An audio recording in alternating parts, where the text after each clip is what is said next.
Revision everything में एक बार फिर से आप लोगों का बहुत बहुत स्वागत है। तो कैसे हैं आप लोग? आई होप आप सब बहुत ही अच्छे होंगे। देखिए, भारतीय इतिहास में आज का जो हमारा टॉपिक है वो है वेवेल योजना और शिमला सम्मेलन। तो चलिए शुरू करते हैं। देखिए, सबसे पहले देखते हैं कि वेवेल योजना क्या थी। लिलिथुगो के बाद भारत के वायसराय वेवेल बने। इन्होंने भारत के सभी राजनीतिक दलों में आपसी समन्वय बनाने के लिए तथा भारत की स्थिति सामान्य बनाने के लिए 14 जून 1945 को एक योजना बनाई। इस योजना को वेवेल योजना कहते हैं। वेवेल योजना पर विचार विमर्श करने के लिए भारतीयों के ग्रीष्मकालीन राजधानी शिमला में एक सम्मेलन बुलाया गया, जिसे शिमला सम्मेलन कहते हैं। अब इसमें क्या हुआ, ये बात पहले समझिए कि जब द्वितीय विश्व युद्ध हुआ उसमें अंग्रेज हार चुके थे और हार रहे थे और हार चुके भी थे एक हिसाब से, और उसी के समय भारत में भी असहयोग आंदोलन चल रहा था। तो मतलब माफ़ कीजिएगा, भारत छोड़ो आंदोलन चल रहा था। तो इसी के कारण ये लोग चारों तरफ से परेशान होकर घूम रहे थे। तो इन लोगों ने योजना बनाई कि ये जो जितने भी राजनीतिक गुट हैं भारत में, इनको आपस में समन्वय ये लोग स्थापित कर ले, हमारे साथ भी समन्वय बनाए रखे, ताकि कम से कम हम भारत से ध्यान हटाकर वहाँ युद्ध पे लगा सके।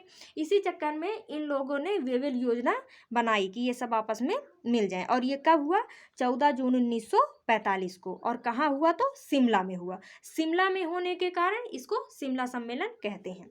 तो देखिए, शिमला सम्मेलन में क्या होता है उसके बारे में हम देखते हैं। शिमला सम्मेलन 25 जून 1945 को हुआ। देखिए, 14 जून 1945 को योजना बनी, जो वेवेल योजना थी वो 14 जून 1945 को बनी, लेकिन जो शिमला सम्मेलन हुआ वो 25 जून 1945 को हुआ। ठीक है। इस सम्मेलन में विभिन्न राजनीतिक दलों के 22 प्रतिनिधियों ने भाग लिया। मुस्लिम लीग की ओर से जिन्ना तथा कांग्रेस की ओर से अबुल कलाम आज़ाद ने भाग लिया। वेवेल योजना के प्रावधान में निम्नलिखित बातें थी। सबसे पहले कि मुस्लिम लीग की तरफ से किसने प्रतिनिधित्व किया? तो जिन्ना ने किया। और कांग्रेस की तरफ से अबुल कलाम आज़ाद जी थे, जिनको सीमांत गांधी भी बोला जाता है, इनका नाम याद रखिएगा। ठीक है। और शिमला सम्मेलन में कौन कौन सी बातें कही गई थी उस पर हम गौर करते हैं। देखिए, पहली बात थी कि वायसराय के 14 सदस्यीय परिषद में वायसराय तथा सेनापति का पद ब्रिटेन के पास रहेगा। शेष 12 पदों पर भारतीय होंगे। यानी कि जो वायसराय का 14 सदस्यीय पद था, मतलब अंग्रेजों की इतनी हालत ख़राब हो चुकी थी, वो द्वितीय विश्व युद्ध में हार चुके थे, इसी चक्कर में वो ये सब कर रहे थे। तो ये इतने गिर चुके थे कि बताइए, जो 14 सदस्यीय परिषद थी उसमें इन्होंने सीधे सीधे बोल दिया कि 12 पद पर सीधे सीधे भारतीय ही रहेंगे। जो मुख्य 2 पद है, पहला वायसराय, दूसरा सेनापति, उसी पर अंग्रेज रहेंगे। ये पहली बात थी। फिर दूसरी बात क्या थी कि 12 भारतीय सदस्यों में 6 मुस्लिम तथा 6 हिंदू सदस्य रहेंगे, अर्थात हिंदू तथा मुस्लिम की संख्या समान रहेगी। ये दूसरी बात थी कि 12 में से 6 हिंदू रहेंगे और 6 मुसलमान रहेंगे। तीसरा क्या था कि द्वितीय विश्व युद्ध के बाद भारतीय खुद को संविधान बनाएंगे। ठीक है। और ये जो शिमला सम्मेलन था ये सफल नहीं हो पाया। क्यों सफल नहीं हो पाया उसके बारे में हम आगे देखते हैं।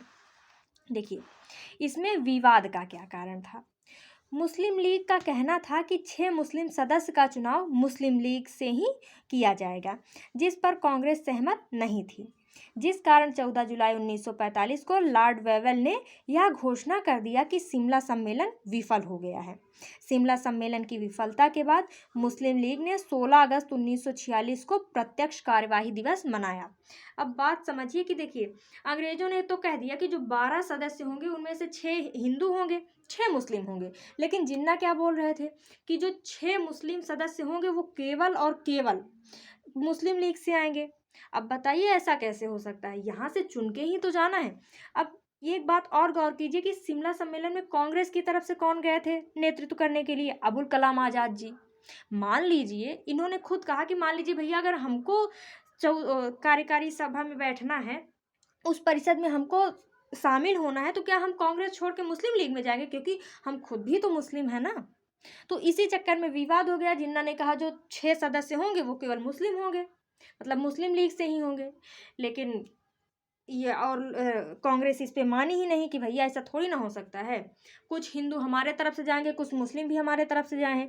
आप चाहें तो आप भी कुछ हिंदू और कुछ मुस्लिम को भेज सकते हैं, है ना। ऐसा थोड़ी ना होगा कि केवल जो 6 मुस्लिम सदस्य होंगे वो मुस्लिम लीग से ही होंगे। इसी चक्कर में विवाद हो गया और शिमला सम्मेलन विफल हो गया। ठीक है।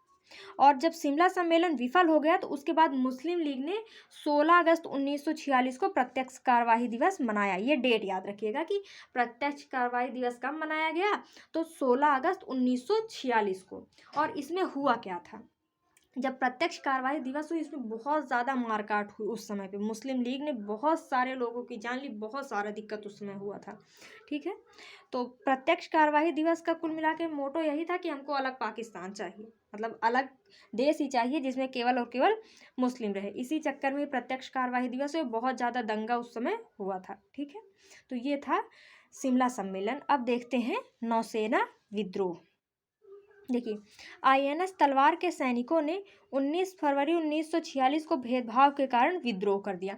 देखिए, हमारी सेना भले ही कितना कुछ अच्छा उनके लिए ही करती थी, भले ही उनकी सेना में थी, लेकिन फिर भी वो लोग भेदभाव करते थे। जो अंग्रेज सैनिक होते थे उनके साथ अलग तरीके का बर्ताव, और जो भारतीय सैनिक होते थे उनके साथ अलग तरीके का बर्ताव। तो इसी भेदभाव के कारण 1946 को इन लोगों ने विद्रोह कर दिया। देखते ही देखते विद्रोहियों की संख्या 5000 हो गई। इन सैनिकों ने आज़ाद हिंद फौज का बिल्ला यानी लोगो लगाया, और आज़ाद हिंद फौज का जो झंडा था उस पर दहाड़ता हुआ शेर बना हुआ था। अंग्रेजों और सैनिकों के बीच मध्यस्थता सरदार पटेल ने करवाई, और 25 फरवरी 1946 को विद्रोहियों ने आत्मसमर्पण कर दिया। इसे ही नौसेना विद्रोह कहते हैं। देखिए कि आत्मसमर्पण क्यों करवा दिया गया, क्योंकि 5000 लोग थे। अंग्रेज चाहते, क्योंकि देखिए कुछ भी हो, ये उस समय अंग्रेज के ही सेना में थे, तो इनको उन्हीं की बात माननी थी, तो अंग्रेज इनके साथ कुछ भी कर सकते थे। इसीलिए दोनों के बीच मध्यस्थता करा दी गई, और सरदार पटेल ने यह मध्यस्थता करवाई। तो इसमें मेन चीज़ें क्या हैं कि नौसेना विद्रोह कब हुआ, तो 19 फरवरी 1946 को हुआ, और ख़त्म कब हुआ, 25 फरवरी 1946 को। तो ये वेवेल योजना, शिमला समझौता और नौसेना विद्रोह था। तो आई होप कि आपको ये समझ में आया होगा। मिलते हैं नेक्स्ट वीडियो में। Thank you.